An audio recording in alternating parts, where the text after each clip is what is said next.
Hello, BookTube, and welcome back to The Bankrupt Bookseller by Will Y. Darling. And now we're at A Bookseller's Neighbors. I have been reading Pope's essays on man. I can't but think there will be a revival in favor of Pope someday. And I find this: what are the passion, knowledge, fame, or pelf? Not one will change his neighbor with himself. In these days, not different perhaps from any other days, what a damnable habit the parenthesis is. These days that seems a strange doctrine.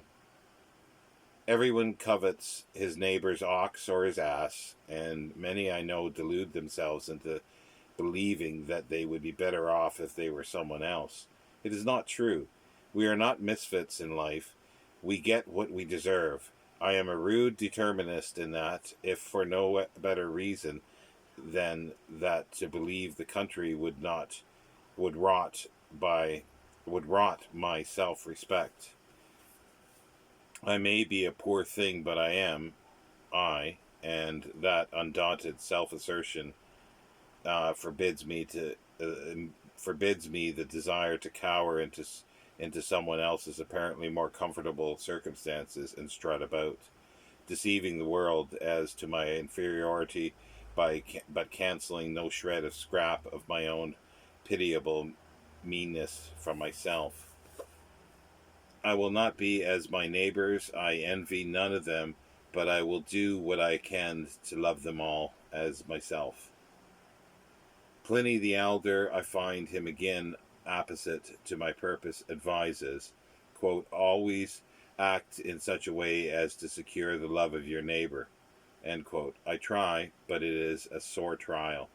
My friend the Draper is a likable enough soul for all his being a literary weathercock, answering so promptly to heaven only knows what strange winds.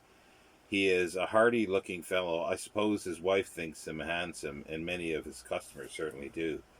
He is about 50, I imagine, and his daughter, who caught up in schools and colleges, has soared above her father and her mother both. He is a solid fellow, and it is this instinct for solid things that makes him look on me as a curiosity. He has no pleasures in his business and marvels that I find all life in mine. He aims at getting out of his business into something else. It is sometimes a farmer when he has just read Poultry Keeping for Profit or Profits from Pig Farming. Sometimes it is the motor business, motors in a nutshell, is his mentor. Then and again in its politics. Politics usually, I imagine, are his dream in the business. Like many men, he imagines he has something to say. Like many men, he imagines he has something to say, something to give to his fellows, when, of course, he has nothing that could not well be done without. Plus sa chance, plus c'est la même chose. He brought once to me a boyhood friend of his, a depressed and dyspeptic commercial traveler, who bought one or two books and stayed in the back shop to discuss his friend. This commercial traveler said that the ideal of man, the creature a little lower than the angels such as we all think we are, was merely a disordered and widespread dream of a generation of monkeys. We are not yet men, said he, and the fault in us, the tragedy of our lives, is that we try to live too closely to this ideal concept of ours. Havelock Ellis, in his third series, Impressions and Comments, confirms this commercial man, in his idea. There are thinkers, he writes, who have occupied themselves with the problem of an exact mode of man's ending. Some imagine it will be of an epidemic of collective insanity, of which, he adds with terrible and scientific calmness, germs may already be detected. My customer thought the Draper, and he had known him all his life, a monkey with a disordered mind, and his opinion was sincere, for he knew himself to be no better.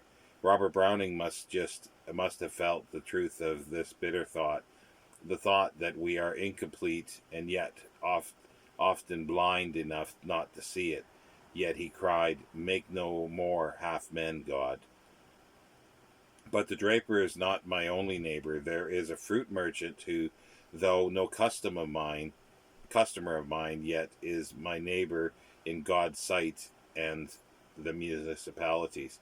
He is a young man, and like me, he loves his art.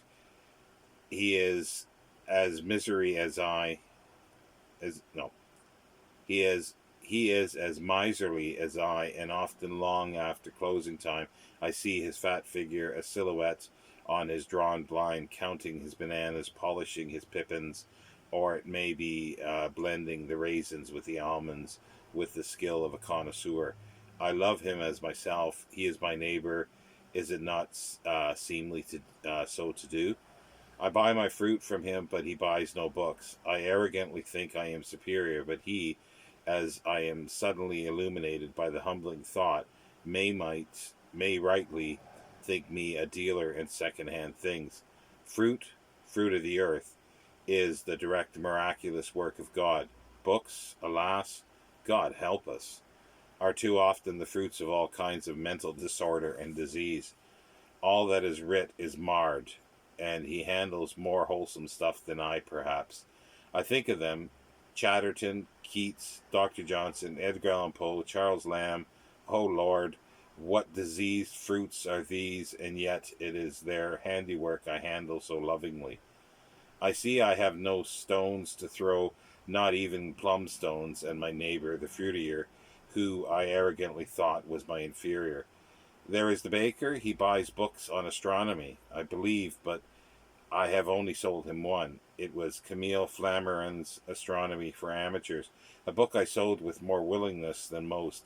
Its figures startled me, and the illustrations appalled me, especially that one of the comets. Astronomy is a lovely science. If I were a baker, I might take to it, rising above ovens and pastry to the infinite. But I make answer to that possible craving in the quotation from the most likable book which I have been thanked for recommendation. Oh rare pleasure for the bookseller, the comments of Bagshot. It is out of print now, I believe, but it was written by J.A. Spender and published by Archibald Constable and Company Limited, as they were then. Here is my answering quotation, and let me say that I cannot translate the Latin, but it gives a softness to the whole, I feel, so let it stand. And he quotes a long passage here. Life's great irony is that achievement defeats itself in the moment of its victory. Tante moralis erat romanum condere gentem. The poet has scarcely finished before the historian takes up the tale of the decline and fall. Our paradise may be lost and regained, but never held and enjoyed. We develop our brains and pay by the decay of our bodies. We refine our tastes and pay by the decay of our morals. We become humane and find that we have lost our endurance. We enjoy the blessings of peace and find that our bones are full of water. There is stupendous energy of building up, stupendous energy of tearing down, but no moment of repose for the atom or the planet or the human spirit. The city of the soul whirls and vibrates like the machine shop fitted with dynamos. Yet somewhere in the heart of it all, the individual can make his own peace on his own terms and deny the whole universe to disturb it.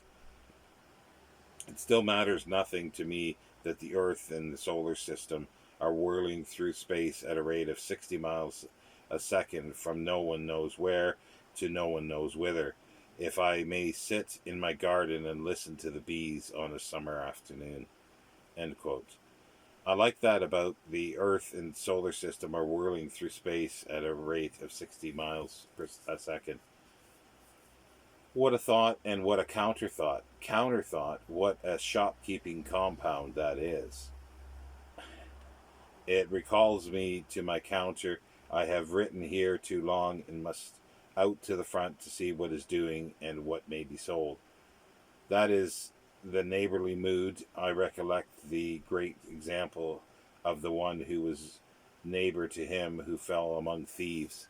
This afternoon I would be the Good Samaritan, and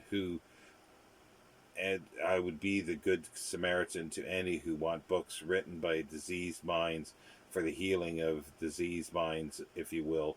I have such books for all come, for all that is, who are my neighbors. And the next section is everybody's doing it.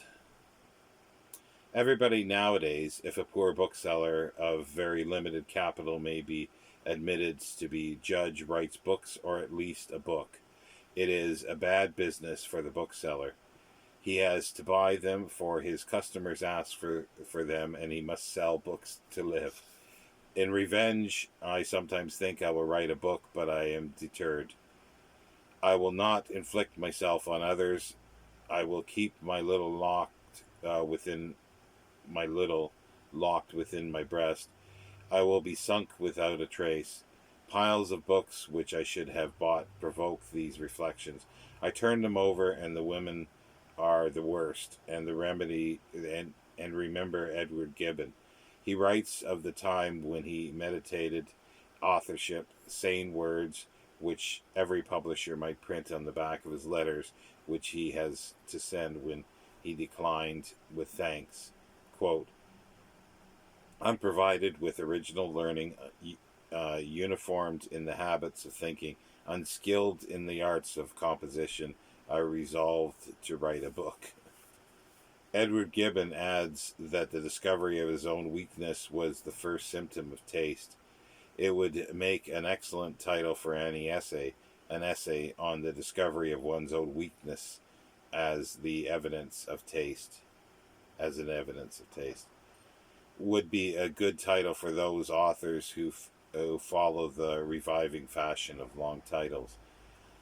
But what a restraining influence there ought to be in the experience of Edward Gibbon. Alas, the lesson is lost.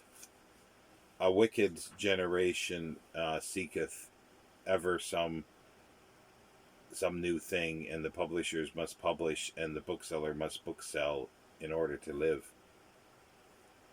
And we'll end it there for today's episode, and we'll see you next time. Thank you.